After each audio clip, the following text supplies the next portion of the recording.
कक्षा 9 के सभी छात्रों का सामाजिक विज्ञान की क्लास में स्वागत है। कल आपको भारत के आकार एवं स्थिति के बारे में पहला वीडियो भेजा गया था। आज उसका अंतिम वीडियो कुछ महत्वपूर्ण बिंदुओं पर आधारित है जो बहुत ही महत्वपूर्ण है। इन बिंदुओं पर हम गौर करेंगे और समझेंगे कि इनका क्या मतलब है, इन्हें कैसे हम पहचान सकते हैं, क्योंकि ये केवल कक्षा 9 तक ही सीमित नहीं है। ये आपके कंपटीशन में भी पूछे जाने वाले बिंदु हैं, प्रश्न हैं, जो आपको कंपटीशन में आगे ले जा सकते हैं। तो भारत के आकार एवं स्थिति में पहला बिंदु है महाद्वीप किसे कहते हैं। स्थल मंडल का वह विस्तृत बड़ा भूभाग जो अनेक देशों को समेटे हुए है और उनकी सीमाओं का निर्धारण करता है, यानी बहुत बड़ा स्थल का भाग महाद्वीप कहलाता है। जैसे एशिया महाद्वीप, अफ्रीका महाद्वीप, ऑस्ट्रेलिया महाद्वीप, यूरोप महाद्वीप, अमेरिका महाद्वीप। दूसरा पॉइंट आता है प्रायद्वीप किसे कहते हैं। स्थल मंडल का वह भाग जो तीन ओर सागर से घिरा हो उसे प्रायद्वीप कहा जाता है। जैसे भारत एक प्रायद्वीप है जो अरब सागर, बंगाल की खाड़ी और हिंद महासागर से घिरा है। द्वीप किसे कहते हैं। स्थल मंडल का वह भाग जो चारों ओर से सागर से या जल से घिरा हो उसे द्वीप कहते हैं। भारत देश में वर्तमान में 247 द्वीप हैं, जिसमें 204 बंगाल की खाड़ी और 43 लक्षद्वीप में स्थित है। जल संयोजी किसे कहते हैं। जहां दो सागरों को जोड़ने वाला एक सकरा जल मार्ग पाया जाता है उसे जल संयोजी कहते हैं। जहां दो बड़े सागरों को मिलाने वाला एक सकरा जल मार्ग होता है उसे जल संयोजी कहते हैं। खाड़ी जो सागर या जल का वह भाग जो तीन ओर स्थल मंडल से घिरा होता है उसे खाड़ी कहा जाता है। जैसे बंगाल की खाड़ी, खंभात की खाड़ी, भुज की खाड़ी आदि। दर्रा वह प्राकृतिक विभाजक है जो दो पर्वतों को दो भागों में बांटता हुआ एक सकरा मार्ग प्रदान करता है, उसे दर्रा कहा जाता है। जैसे काराकोरम दर्रा, बोमेडिला दर्रा आदि।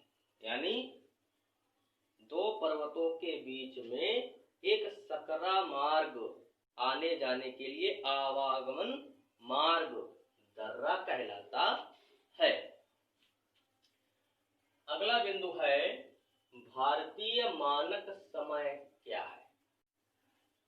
भारत में 82.5 देशांतर रेखा को भारतीय मानक समय रेखा माना गया है। यह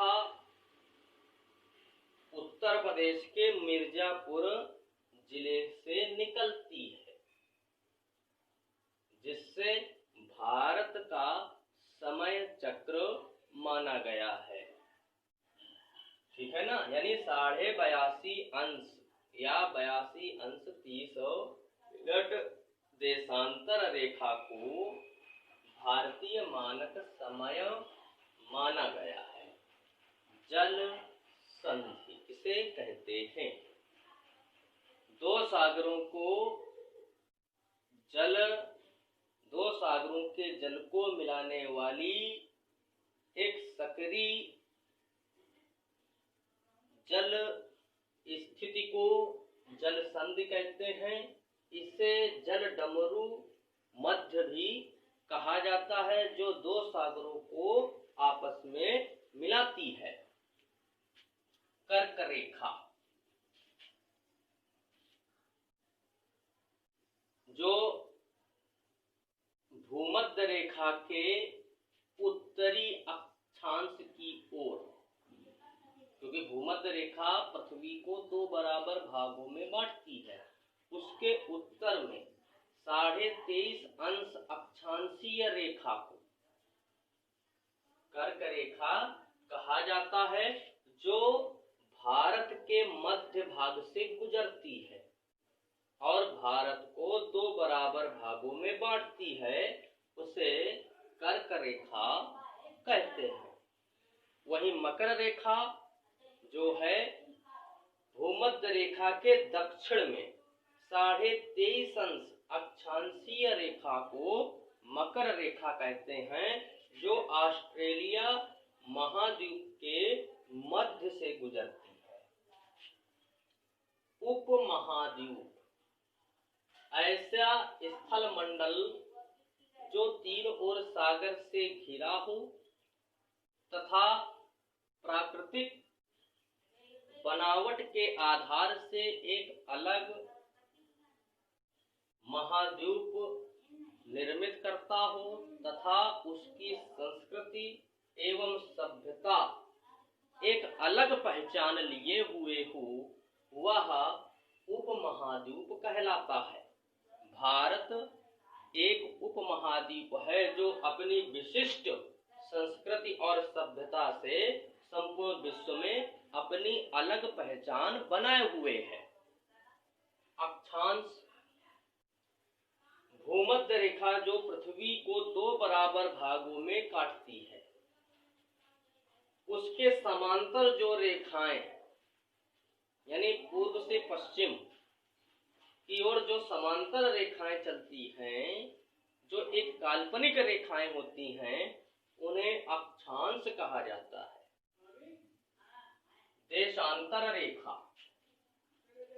देशांतर रेखा समांतर जो देशांतर रेखा है वो ध्रुवों को मिलाने वाली रेखा मानी जाती है।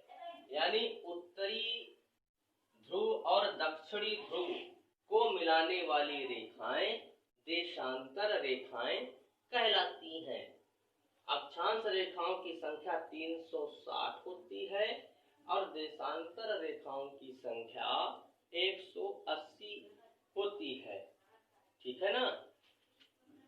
भूमध्य रेखा पृथ्वी के को 2 भागों में बांटने वाली रेखा भूमध्य रेखा कहलाती है। यह पृथ्वी को उत्तरी गोलार्ध और दक्षिणी गोलार्ध में बराबर बांट देती है। इसे 0 अंश अक्षांशीय रेखा भी कहा जाता है। प्रधान मध्याह्न रेखा, प्रधान मध्याह्न रेखा को 0 अंश देशांतर रेखा भी माना जाता है। प्रधान मध्याह्न रेखा को 0 अंश देशांतर रेखा माना जाता है।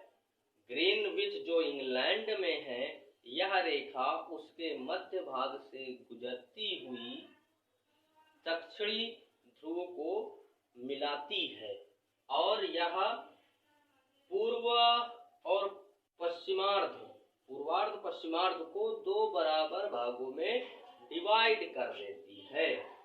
ठीक है ना। इसे प्रधान मध्याह्न रेखा कहा जाता है।